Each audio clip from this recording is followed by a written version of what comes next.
सभी को जय मसीह की प्रियो। आज का वचन हम देखेंगे भजन संहिता 1 अध्याय का 1 पद से लेकर 6 पद तक देखेंगे हम। तो इस पूरे पद को हम जब देखेंगे तो प्रियो ध्यानपूर्वक इसे हम पढ़ेंगे, सुनेंगे, समझेंगे और इस पे चलेंगे। हम इस वचन के अनुसरण करते हुए अपने जीवन को जिएंगे।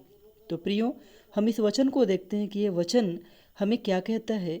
इसमें दो जन की बात की गई है, एक धर्मी पुरुष का और एक दुष्ट पुरुष का, कि जो दुष्ट लोग होते हैं वो किस प्रकार से होते हैं और जो धर्म के कार्य करते हैं, न्यायी होते हैं, उस किस प्रकार के पुरुष होते हैं। तो हम वचन स्टार्ट करते हैं बिना देर करते हुए। वचन कहता है, क्या ही धन्य है वह पुरुष जो दुष्टों की युक्ति पर नहीं चलता और न पापियों के मार्ग में खड़ा होता और न ठट्ठा करने वालों की मंडली में बैठता है। फिर से एक बार हम देखेंगे वचन को यहाँ पे, जो कहता है, क्या ही धन्य है वह पुरुष जो दुष्टों की युक्ति पर नहीं चलता और न पापियों के मार्ग में खड़ा होता और न ठट्ठा करने वालों की मंडली में बैठता है। तो प्रियो, यहाँ पे हम वचन देखेंगे, जो वचन हमें ये बताता है कि वास्तव में वो व्यक्ति धन्य है। क्या धन्य है वो व्यक्ति, क्वेश्चन किया जा रहा है। तो हम इस बात को समझ करके आंसर दे सकते हैं, हाँ वास्तव में व्यक्ति धन्य है। कैसे धन्य है? क्योंकि वह दुष्टों की युक्ति पर नहीं चलता। तो हाँ, जो व्यक्ति दुष्टों की बातों पर नहीं चलता, जो व्यक्ति दुष्टों के कार्यों को नहीं करता, ठीक है, वह व्यक्ति क्या होता है? धन्य होता है। कैसा व्यक्ति? जो दुष्टों की युक्ति पर नहीं चलता। युक्ति मतलब दिमाग देना। जैसे लोग कहते हैं ना, ये काम कर लो, चलो मेरे साथ आज इस लड़के को मारना है, ठीक है, इसको पीटना है, या फिर चलो उसका हम चोरी करके भाग जाते हैं, इसका चोरी करके हम बेच के सामान कुछ खरीद लेते हैं। तो ये दुष्टों की युक्ति हो गई, विचार हो गया, धारणाएं हो गई। या किसी तरीके का बुरा काम करने के लिए लोग बोलते हैं, उकसाते हैं कि नहीं चलो करो। और न पापियों के मार्ग में खड़ा होता है। प्रियो, यहाँ हम देखते हैं वचन कहता है न पापियों के मार्ग में खड़ा होता है। तो वो व्यक्ति धन्य वही व्यक्ति होगा जो है कि पापियों के मार्ग में खड़ा भी नहीं होगा। जैसे कि वहाँ पे बहुत सारे लोग हैं, या हम जान गए कि वो व्यक्ति ऐसे ही हैं जो नशा, शराबी, गुटखा, चुगलखोरी, ना किसी प्रकार की लालच, खून, व्यभिचार या तमाम तरह का इधर उधर की बातें करना, लोगों को ताड़ना, बेवजह का देना, मारना पीटना, गलत काम करना, यदि हम जानते हैं तो उन व्यक्तियों से हमें दूर रहना है। उन व्यक्तियों से हमें दूर रहना है। उनके मार्ग में हमें खड़ा भी नहीं होना है प्रियो। उनके मार्ग में हमें क्या करना है? खड़ा भी नहीं होना है, ठीक है। और कहते हैं कि और ठट्ठा करने वालों की मंडली में बैठता है। वह व्यक्ति धन्य है, वह व्यक्ति धन्य है जो व्यक्ति ना तो ठट्ठा करने वाले के मंडली में बैठता है। कहाँ पे प्रियो? मंडली। मंडली अर्थात जैसे कि 4 लोग 6 लोग मिल करके किसी के बारे में बुराई करते हों, बात करते हों, उसको देख करके लिहाड़ी करते हों, हंसी उड़ाते हों, ना किसी प्रकार का उसमें कमी घटी पा करके उसको तमाम तरह का इधर उधर की बातें करते हों। तो ऐसे व्यक्तियों को प्रभु कहते हैं कि ठट्ठा जो करते हैं व्यक्ति, उनकी मंडली में क्या करना है? नहीं बैठना है। क्या करना है? नहीं बैठना है। ऐसे हमें चलना है। तो वही व्यक्ति धन्य होगा जो व्यक्ति न तो दुष्टों की बातों पर, युक्तियों पर चलेगा और नहीं जो है कि किसी प्रकार का वो पाप करने वाले की मार्गों में खड़ा होगा। जो व्यक्ति पाप करते हैं, उस रास्ते से जा रहे हैं, वहीं पर तुम भी जाकर खड़े हो जाओ, उनसे बातें करने लगो, तो वो व्यक्ति, जो व्यक्ति धन्य है ना, वो वहाँ से निकल जाएगा या रुक जाएगा, लेकिन उनके साथ खड़ा नहीं होगा, नहीं उनकी बातों को सुनेगा और नहीं ठट्ठा करने वाले की मंडली में बैठेगा। ऐसे व्यक्ति जो होते हैं वो कैसे होते हैं? धन्य होते हैं। धन्य का हम देखते हैं यहाँ पे, तो ये क्या होता है? भाग्यशाली। प्रियो, क्या होता है? धन्य का मतलब भाग्यशाली। भाग्यशाली, जो व्यक्ति भाग्यशाली होता है वो व्यक्ति धन्य है प्रभु की नज़र में। तो ऐसे व्यक्तियों को प्रभु कहते हैं कि वो व्यक्ति भाग्यशाली है। क्या है? भाग्यशाली है। तो प्रियो, हमें परमेश्वर की नज़र में भाग्यशाली धन्य व्यक्ति बनना है। तो हमें इस प्रकार से अपने जीवन को चलाना होगा। अगला वचन हम देखते हैं, दूसरा। यहाँ पे वचन कहते हैं, परंतु वह तो यहोवा की व्यवस्था से प्रसन्न रहता और उसकी व्यवस्था पर रात दिन ध्यान करता रहता है। प्रियो, यहाँ पे हम देखते हैं वचन कहते हैं कि परंतु वह तो यहोवा की व्यवस्था से प्रसन्न रहता है। क्या रहता है? प्रसन्न रहता है। अर्थात उसका मन परमेश्वर की व्यवस्था, जो उसका परमेश्वर का वचन है ना, उसके वचन से वो प्रसन्न होता है। उसे किसी प्रकार की तकलीफ नहीं होती है। वो प्रसन्न होता है व्यक्ति परमेश्वर की वचन को देख करके, पढ़ करके, सुन करके। वो कैसा होता है? वह प्रसन्न होता है प्रियो। कैसे? उसकी व्यवस्था से। उसकी व्यवस्था से क्या होगा? वो प्रसन्न होगा और उसकी व्यवस्था पर रात दिन क्या करेगा? रात दिन ध्यान करता रहता है प्रियो। वो व्यक्ति परमेश्वर का जो व्यक्ति है, जो धन्य पुरुष है, वो परमेश्वर की व्यवस्था पर रात दिन ध्यान करता रहता है। तो ये जो रात दिन ध्यान करना होता है ना, वो वही व्यक्ति कर सकता है प्रियो जो परमेश्वर के वचन को पढ़ना, जानना, समझना ना, और ठट्ठा नहीं करता, गुनाह नहीं करता, पाप नहीं करता, पाप की मंडली में नहीं बैठता। तो ये भजन संहिता 1 का 2 पद कहता है कि वह व्यक्ति परंतु वह तो यहोवा की व्यवस्था से प्रसन्न रहता और उसकी व्यवस्था पर रात दिन ध्यान करता रहता है। तो प्रियो, यहाँ पे हम देख पाते हैं कि परमेश्वर उस व्यक्ति को धन्य कह रहा है जो व्यक्ति रात दिन परमेश्वर की व्यवस्था पे ध्यान कर रहा है।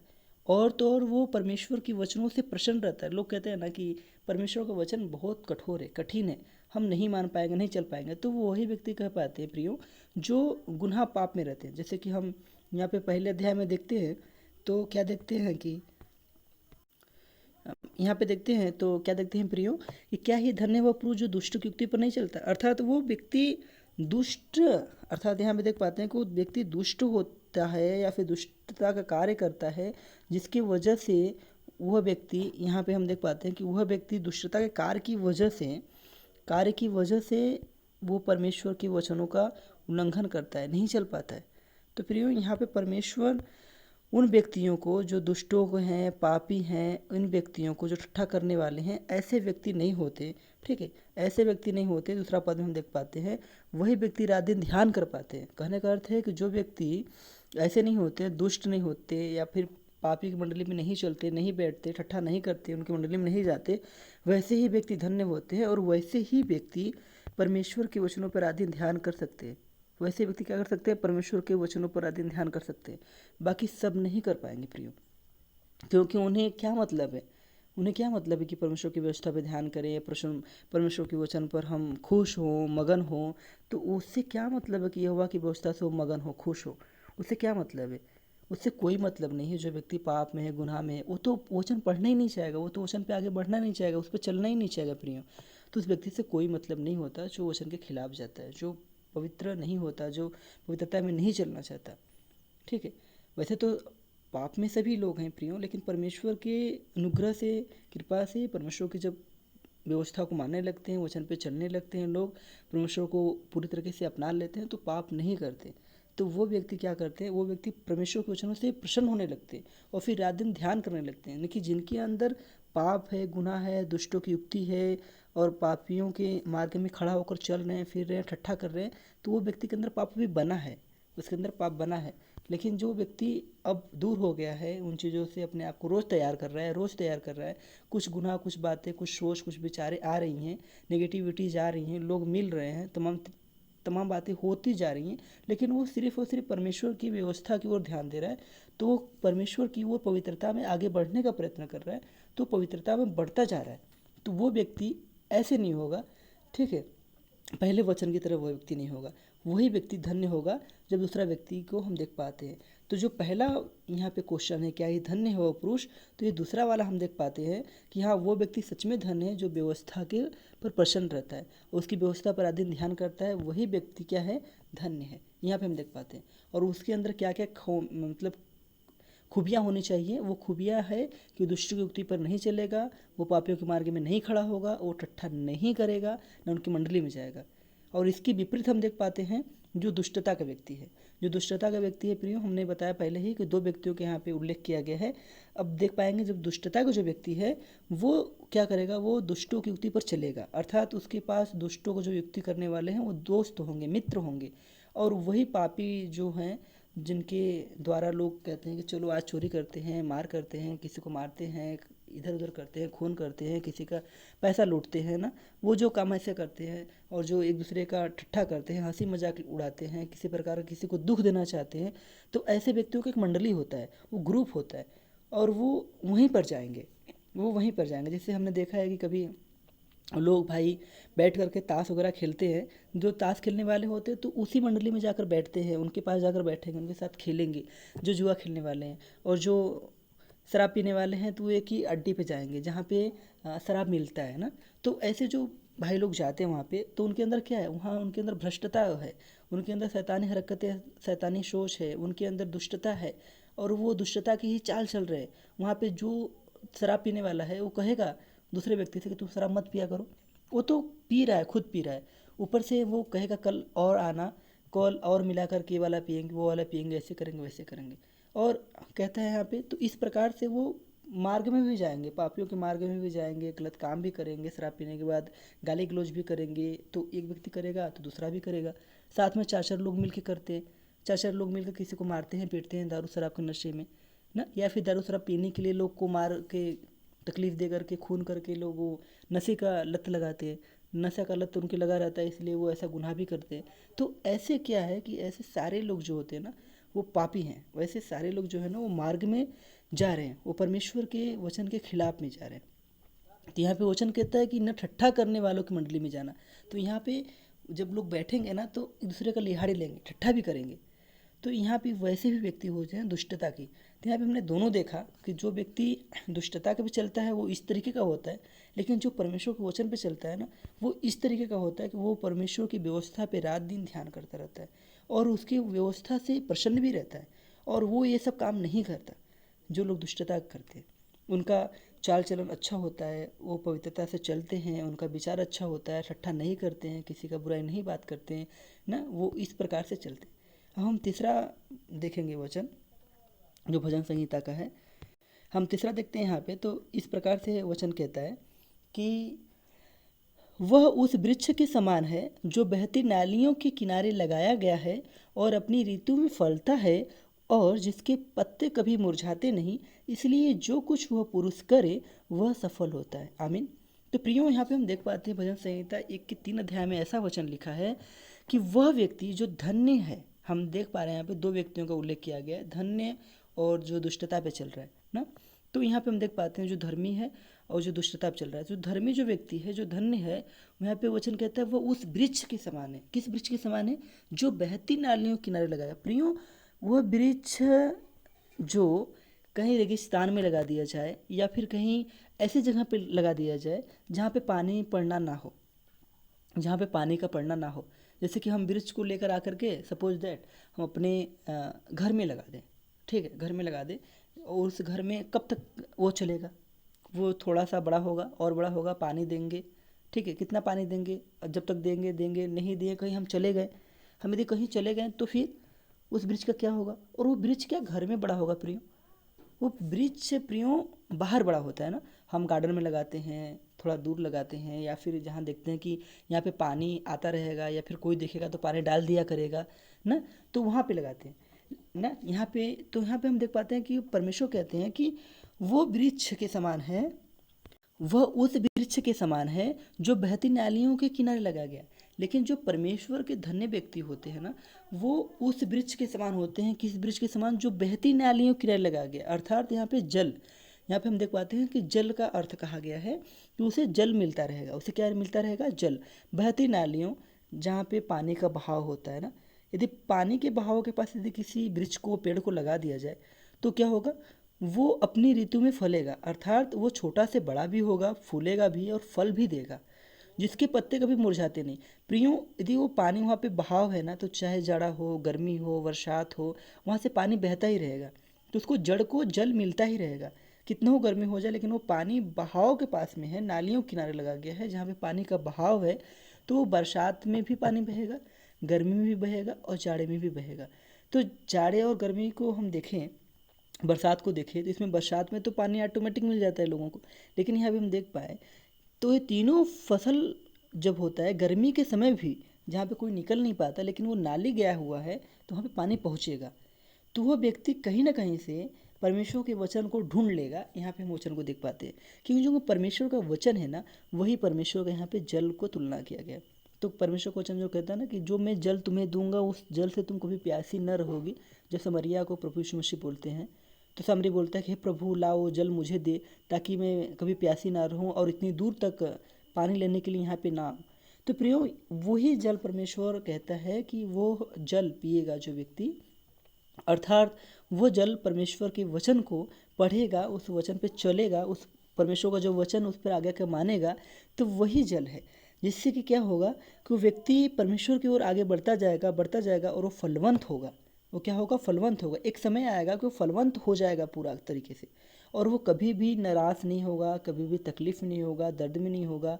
ये थोड़ा बहुत दर्द तकलीफ आएंगे, जैसे कि पेड़ लगाया गया कि आंधी तूफान तो आएंगे ना, पानी के सिवा आंधी तूफान भी आएंगे, लेकिन वो सह लेगा क्योंकि उसके पास जड़ मजबूत है, पानी मिल रहा है ना। तो उसी प्रकार से तकलीफें, समस्याएं, परेशानियां तो आएंगी ना, लेकिन वो परमेश्वर कहता है कि उसका पत्ते कभी मुरझाएंगे नहीं। अर्थात उसका जो विश्वास है, अर्थात जो उसका भरोसा है, वो परमेश्वर की ओर लगा रहेगा और उसे हमेशा उम्मीद मिलता रहेगा और कभी भी निराश नहीं होगा। पत्ते कभी मुरझाते नहीं, इसका यही व्याख्यान है कि पत्ते मुरझाने का मतलब कि उस व्यक्ति कभी भी निराश नहीं होगा, तकलीफ में नहीं आएगा। समस्याएं आएंगी, लेकिन वो परमेश्वर पे सब कुछ छोड़ करके उसके वचन को पढ़ेगा, उसके वचन को मानेगा, वचन पे चलेगा, प्रार्थना दुआ करेगा, परमेश्वर से बना रहेगा, लगा रहेगा। उसी प्रकार से जिस प्रकार से वृक्ष लगा रहता है नालियों के किनारे ताकि उसको पानी मिलता रहता है, उसी प्रकार से वो वृक्ष, वो पुरुष बन जाएगा जो पुरुष परमेश्वर से लगा रहेगा और उसको नालियों किनारे का अर्थात जल के पास, अर्थात परमेश्वर के वचन के साथ लगा रहेगा, जिससे कि वचन उसको मिलता रहेगा व्यक्ति को, और उस वचन के अनुसरण करते हुए वह व्यक्ति परमेश्वर के अनुसार चलेगा। तो प्रिय, यहाँ पे हम देख पाते हैं जो नालियों का अर्थ है यहाँ पे परमेश्वर के वचन का हो गया, और जो वृक्ष है यहाँ पे हम देख पाते हैं कि प्रभु कहते हैं कि वो व्यक्ति है जो व्यक्ति धन्य पुरुष है।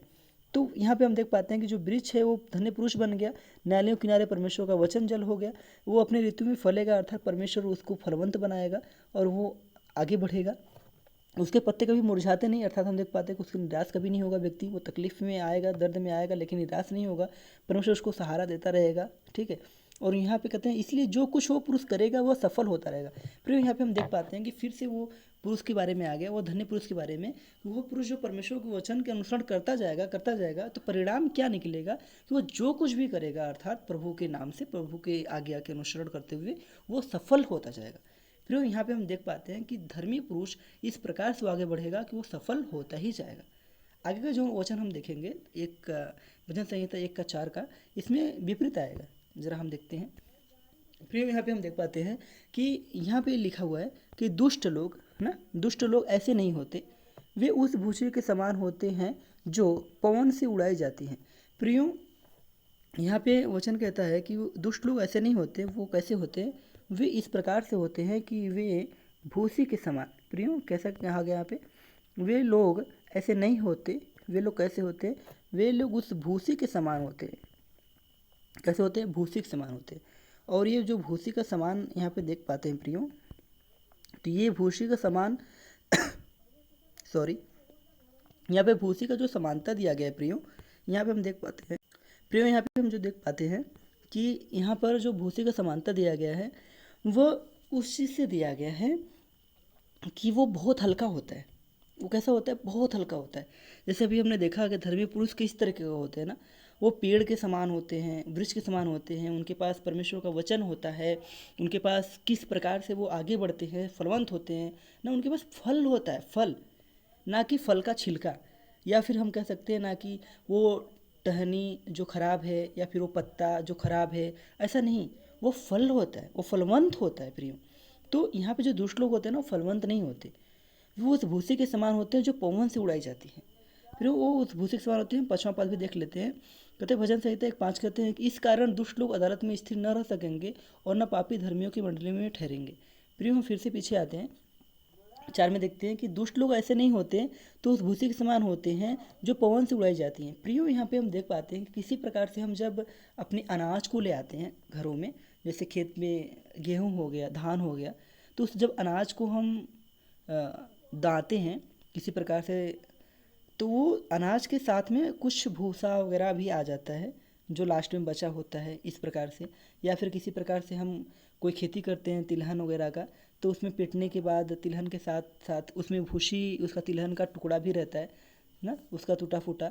इस प्रकार से चना हम पीटते हैं तो चना का जो होता है कि उसका छिलका वगैरह भी आ जाता है। तो इस प्रकार से हम क्या करते हैं, चने को अलग करते हैं ना, चने को क्या करते हैं, अलग करते हैं उस कचड़े से, उस भूसे से, उस तो इस प्रकार से जो भी हम अपना अनाज को, किसी भी प्रकार का जो अनाज हो प्रियो आप देख लें, तो उस अनाज को हम क्या करते हैं, मम्मी लोग हमारी क्या करती हैं कि उसको एक टोकरी वगैरह में ले करके, जिस प्रकार से हवा जिस तरीके से चलता है उसके ही हम अपेक्षा में क्या करते हैं, उसको उड़ाते हैं ताकि वो जो भूसी है वो उड़ जाए, और जो हमारा दाना है, जो अनाज है, वो नीचे गिरे, एक जगह पर इकट्ठा हो, उसको हम ले लें, और जो भूसी है उसको हम क्या करें, फेंक दें। यही करते हैं ना प्रियो, ये हमने देखा भी, हमने किया भी होगा, और हमारे घरों में मम्मियाँ करती हैं ऐसी। तो इस प्रकार से उस भूसी के समान वो व्यक्ति है, कौन सा व्यक्ति, जो दुष्ट लोग हैं, वो क्या हो जाएंगे, वो हवा में उड़ जाएंगे, अर्थात उनका कोई ठिकाना नहीं मिलेगा, वो कहाँ आ गए, किस प्रकार से गए। लेकिन जो प्रभु के लोग हैं ना, वो प्रभु के साथ होंगे, वो क्या होंगे, प्रभु के साथ होंगे। लेकिन जो प्रभु के लोग नहीं हैं, जो प्रभु के आज्ञा का पालन नहीं करते, जो उसकी व्यवस्था पे नहीं चलते, जो रात दिन ध्यान नहीं करते, जो उसको मगन नहीं करते, जो उसकी व्यवस्था से प्रसन्न नहीं होते, वो व्यक्ति वो व्यक्ति जो, उनको लगता है कि वचन देखते ही उनको लगेगा क्या वचन पढ़ूं, उनको इस प्रकार से ना, ऐसा, या फिर उस व्यक्ति को कभी बाइबल पढ़ने को मन ना करे ना, तो उनके अंदर क्या होता है, दुष्टता की बातें आने लगती है। यदि उनको प्रभु की बातें बताओ तो उनको लगेगा कि क्या मतलब चालू हो गया, ये क्या ईश्वर ईश्वर भगवान भगवान करता है, क्या ये बाइबल की बातें बताता है, मुझे नहीं सुनना, मुझे नहीं पढ़ना, मुझे नहीं जानना ना, ऐसे करके मतलब उसके माइंड में आएगा, वो बोलेगा नहीं, लेकिन उसके मन में ऐसा आता है, वो चला जाता है, निकल जाता है, नहीं सुनता है। तो उसके अंदर क्या है ना, कि शैतानी सोच है, और वो शैतान नहीं चाहता कि परमेश्वर के वचनों को जाने, और वो शैतान आज सबको भरमाए हुए है, ताकि वो परमेश्वर को वचन पढ़ेगा, व्यक्ति समझ जाएगा, जान जाएगा, तो उसका मन करेगा, फिर वो आगे बढ़ेगा, फिर कभी दुआ प्रार्थना में आएगा, फिर उसको और अच्छा लगेगा। तो कहीं ना कहीं ऐसे ही लोग तो आते हैं ना, ऐसे ही हम आप भी आए हैं, तो इस प्रकार से हम देख पाते हैं कि ऐसे ही लोग आ जाएंगे, इसलिए शैतान पहले बहुत रोकने का प्रयास करता है। तो फिर हमें घबराने की ज़रूरत नहीं है। तो यहाँ पे हम देख पाते हैं कि जो एकदम दुष्टता की ही लत पे हैं, उनको ऐसे ही करना है, बुरा ही करना है, किसी का ठट्ठा ही करना है ना, उनको किसी से मतलब नहीं है, कुछ भी किसी को तकलीफ़ हो लेकिन उनको बोलना ही है ना, उनको किसी प्रकार का किसी को मारना पीटना ही है, बात बात में झगड़ा करना ही है। तो ऐसे लोगों से ना परमेश्वर कहता है कि ऐसे लोग क्या है ना, ऐसे लोग हो जाएंगे, वो दुष्ट लोग ऐसे नहीं होते, वो क्या होते हैं, वो भूसे के समान होते हैं, वे पवन से उड़ाई जाती है। तो यहाँ पे जिन जिन के अंदर ना इस तरीके का व्यवहार है, जिस तरीके का परमेश्वर वचन मना करता है उसके विपरीत है, वो खिलाफ में जा रहे हैं, बार बार मना करने पे भी वो गुनाह पाप में जा रहे हैं, किसी प्रकार से वचन के खिलाफ जा रहे हैं, तो उनके अंदर दुष्टता आ गई है। तो जो दुष्टता का स्वभाव आ गया ना प्रियो, तो परमेश्वर से वचन कहता है, प्रभु यीशु मसीह कहते हैं कि तुम यदि अब्राहम के पुत्र होते तो ऐसे नहीं होते ना, अब्राहम की तरह होते, लेकिन तुम उस शैतान के पुत्र हो, दुष्ट के पुत्र हो, जिसके लिए तुम दुष्टता का कार्य करते हो। ऐसे ही कुछ वचन प्रभु यीशु मसीह ने बोला था उन फरीसियों से, उस गांव के लोगों से। तो प्रियो हम देख पाते हैं कि ऐसे ही उनके अंदर था। लेकिन प्रियो हम देख पाते हैं कि जो धर्मी लोग हैं ना, वो परमेश्वर के वचन पर मगन होते हैं। अब सोचो, एक व्यक्ति मगन हो रहा है, एक व्यक्ति विपरीत भाग रहा है, एक व्यक्ति प्रशंसा कर रहा है, एक व्यक्ति निराश हो रहा है, नहीं मुझे ऐसा नहीं करना, ये क्या है, ऐसा वैसा करके। एक व्यक्ति प्रभु का गुणगान अब कर रहा है, उसका प्रार्थना दुआ कर रहा है, और एक व्यक्ति उसका निर्णय बतिया रहा है ना, निर्णय बतिया रहा है, उसका ठट्ठा उड़ा रहा है, मजाक में प्रभु को ले रहा है। तो प्रिय यहाँ पे हम समानता देखेंगे तो कहीं ना कहीं वो धर्मी और दुष्टता में हम ऑटोमेटिक देख लेते हैं कि कौन दुष्ट है और कौन धर्मी है। तो फिर यहीं पर वही बात की गई है कि ऐसे लोग ना, वो लास्ट में पवन की तरह उड़ा ही जाती है, उनका कुछ भी नहीं हो सकता। तो प्रियो, जो लोग ना अभी यदि किसी प्रकार का कोई ठट्ठा उड़ाए हों, चुगली किए हों, किसी प्रकार का चोरी लालच खून व्यभिचार किसी प्रकार का किए हों, तो उसमें बने ना रहें, उसमें से निकले और प्रभु के वचन पे चले, वो भी धर्मी बने और परमेश्वर के वचन को माने और आगे बढ़ें। अन्यथा प्रभु कहते हैं ना कि उन व्यक्ति का कुछ भी नहीं होगा, वो भूसी के समान होते हैं और वो पवन से उड़ाई जाती हैं, और फिर उनका कोई पता नहीं, उड़ के भूसी कहाँ जाएगा, छटकेगा, क्या करेगा, लास्ट में आग में झोंका जाता है, उसको उपली में पाथ देते हैं ना, फिर वो आग में चला जाता है, उस भूसी को गाय भैंस को खिला देते हैं, फिर ख़त्म हो जाता है, फिर वो गंदा में चला जाता है, फिर वो लास्ट में मिट्टी मिल जाता है, उसका कुछ भी नहीं होता। लेकिन प्रियो, जो अनाज होता है ना, वो किसी न किसी को क्या होता है, तृप्त करता है, वो भोजन भूख मिटाता है, तो वो कीमती होता है।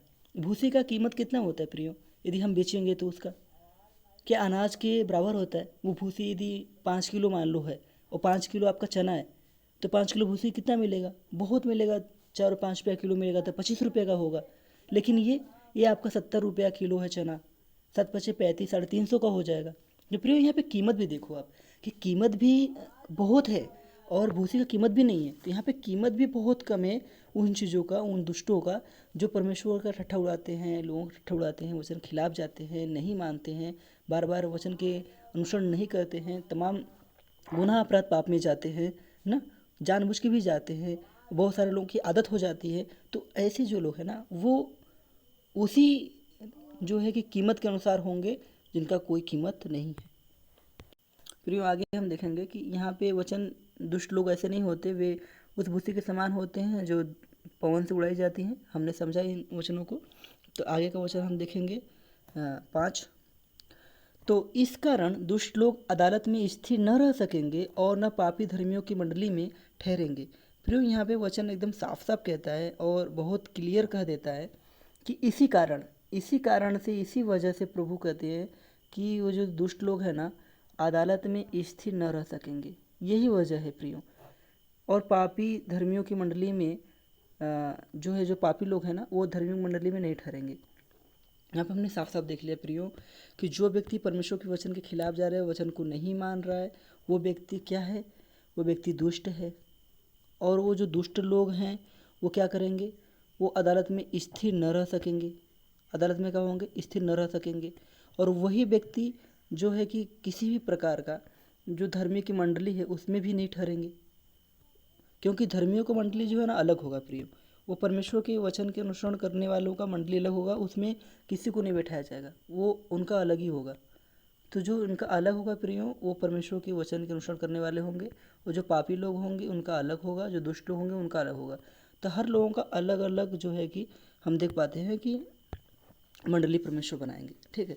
तो जो दुष्ट लोग होंगे उनका अलग अदालत होगा, और जब अदालत होगा, अदालत तो एक ही रहेगा सॉरी, लेकिन उनका जो है कि मंडली अलग होगा और वो स्थिर न रह सकेंगे। कहाँ पर? धर्मियों की मंडली में बैठ नहीं पाएंगे। परमेश्वर के जो लोग हैं उनके साथ नहीं बैठ पाएंगे, उनके साथ नहीं बैठ पाएंगे। क्योंकि इसलिए नहीं बैठ पाएंगे कि हमने शुरुआत में जो पहला वचन देखा ना उसमें क्या था कि दुष्ट लोग जो है ना, यहाँ पे हम देख पाते हैं पहला वचन हम देख लेते हैं, पहला वचन भगा कर देख लेते हैं कि क्या ही धन्य है वह पुरुष जो दुष्टों की युक्ति पर नहीं चलता और न पापियों के मार्ग में खड़ा होता और न ठट्ठा करने वालों की मंडली में बैठता है। ठट्ठा करने वालों की मंडली में बैठना, हम 5वां अध्याय फिर आते हैं कि ठट्ठा करने वाले को जो मंडली होता है ना उसमें जब धर्मी लोग नहीं बैठे तो आप सोचो कि धर्मियों की मंडली में पापी लोग कैसे बैठेंगे? नहीं बैठेंगे ना, क्योंकि जब वहाँ पे धर्मी लोग नहीं गए, जहाँ पे पापी लोग थे, जहाँ पे जो है कि लोग ठट्ठा करने वाले थे, वहाँ पे धर्मी लोग जब नहीं गए तो फिर धर्मियों की मंडली में वो लोग भी नहीं आएंगे जो ठट्ठा करने वाले थे। तो यहीं पे हम देख पाते हैं कि वो नहीं आएंगे, पहली बात।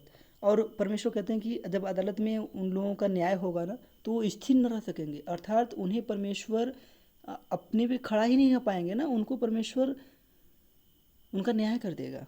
और उनका न्याय जब करेगा तो धर्मियों को अपने साथ ले जाएगा और पापियों को वो शैतान के हाथ में दे देगा, जहाँ पे वो शुरू से रहे। जिनका मन प्रियो कहीं ना कहीं लग गया है, ठीक है, चाहे वो पाप करने में, अच्छा काम करने में, अच्छा विचार रखने में, या गुनाह करने में, सोच रखने में, तो क्या वो मृत्यु पाएगा? तो एक बार आप सोचो, परमेश्वर तो न्याय करेंगे, लेकिन एक बार अपने मन से सोचो, जिनका मन जहाँ लगा है तो क्या मरने के बाद उनका मन कहाँ लगेगा? प्रभु की ओर लग जाएगा। यदि प्रभु की ओर लग भी गया तो क्या प्रभु नहीं जानता कि जीवन भर इसने मेरा तो नाम लिया नहीं, प्रार्थना दुआ तो किया नहीं, किसी का मदद तो किया नहीं, अपना धर्म का काम तो किया नहीं, तो फिर अब वही काम करेगा जिसका ये सेवक बना था, उसी के पास जाएगा। तो हमें परमेश्वर का सेवक बन के रहना है ताकि हम परमेश्वर के पास जाए। यहाँ पे हम देख पाते हैं, तो हमें दुष्ट नहीं बल्कि धर्मी बनना है। हमें परमेश्वर के वचन को अनुसरण करते रहना है। तो प्रिव्यू यहाँ पे हम देख पाते हैं कि परमेश्वर का जो वचन है ना बहुत साफ साफ यहाँ पे कह दिया है कि इसी कारण, मतलब इसी की वजह से जो है, इसी के कारण की वजह से दुष्ट लोग अदालत में स्थिर न रह सकेंगे और जो पापी लोग हैं ना वो धर्मियों के मार्ग में मंडली में बैठेंगे भी नहीं। तो यहाँ पे बहुत ही अच्छी तरीके से बता दिया गया है। तो प्रियो हम देख पाते हैं यहाँ पे कि वचन यहाँ पे बहुत साफ साफ कह देता है दुष्ट लोगों को और धर्मी लोगों को। तो यहाँ पे जो परमेश्वर के वचन पे नहीं चल रहे हैं वो परमेश्वर की अदालत में स्थिर न रह सकेंगे। परमेश्वर उन्हें उन्हीं के हाथ में सौंप देगा जहाँ तक वो सेवक बन के रहे, और पापी जो लोग हैं वो वहीं पे जाएंगे। लेकिन जो परमेश्वर के धर्मी लोग हैं, परमेश्वर के वचन को मानने वाले हैं, वो परमेश्वर के राज्य में प्रवेश करेंगे। अगला वचन देखते हैं और ये आखिरी है, 1:6 है। क्योंकि यहोवा धर्मियों का मार्ग जानता है परंतु दुष्टों का मार्ग नाश हो जाता है।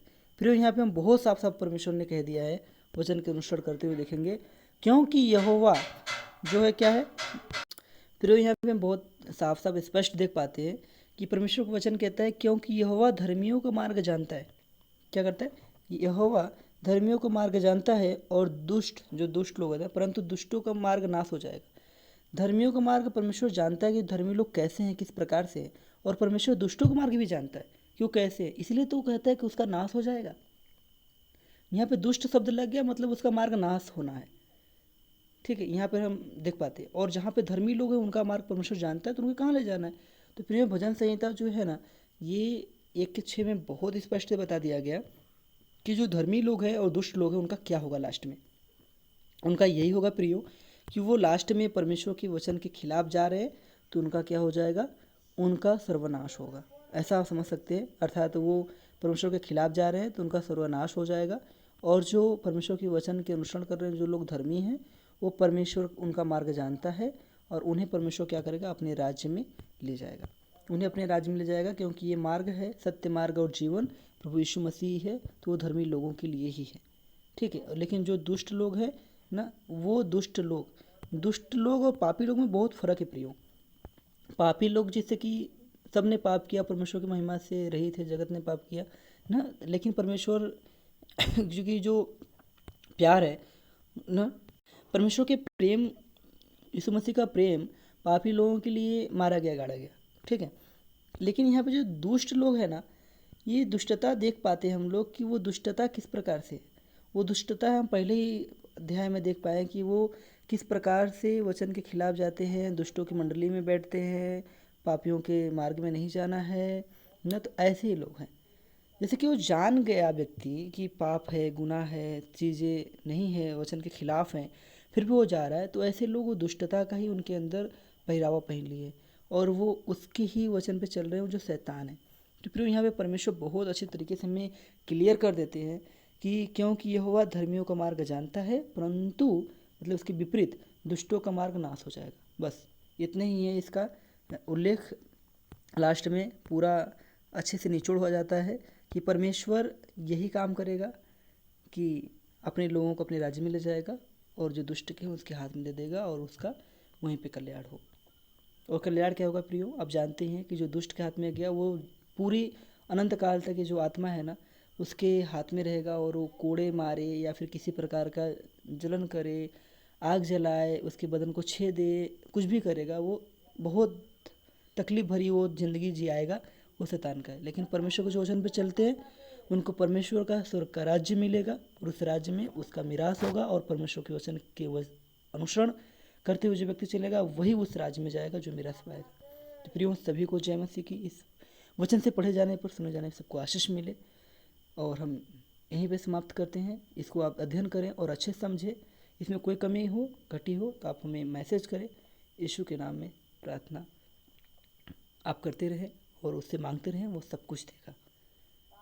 तो सभी को जय मसीह की। सभी अपना ख्याल रखें। धन्यवाद। आमीन। Bye bye.